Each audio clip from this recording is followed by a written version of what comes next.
like to talk now about the Epic of Gilgamesh and specifically the walls of Uruk. The text in Tablet 1 opens with the walls of Uruk. It talks about going to the walls, touching the walls, feeling the walls, finding the record that is hidden there within the walls.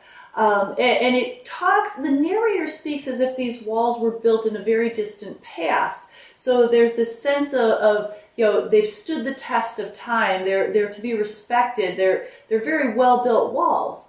The end of Gilgamesh, which, as I've mentioned before, the story of Gilgamesh is actually between Tablets 1 and Tablet 11. If you have an edition with Tablet 12, that's actually something different, and we'll address that in one of the next videos. But the final tablet at the end of 11, we have Uruk.avi standing there with Gilgamesh, and Gilgamesh realizes his own mortality. He lost the plant of life. And so he's walking around the walls, and he's touching the walls, and he's asking Uruk.avi, you know, these are strong walls, aren't they? Does it look like wisdom built them?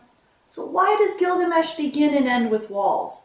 I love the image, first off. I mean, it frames the story. It frames the city of Uruk as well. But one of the hints in the Epic of Gilgamesh is that Gilgamesh was searching for eternal life. It's a text that's about coming to terms with our own mortality.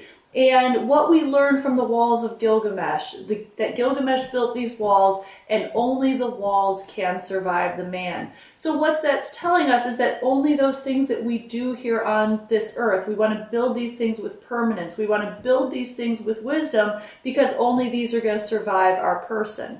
And like other epic poems, Gilgamesh is out for fame. We find in a lot of texts, we find Odysseus, we find Beowulf. They're interested in that fame. They're interested in the name outliving the man. And so Gilgamesh says, what's going to outlive me? And he recognizes at the end of the text, it's those things that he does here while he's on the earth.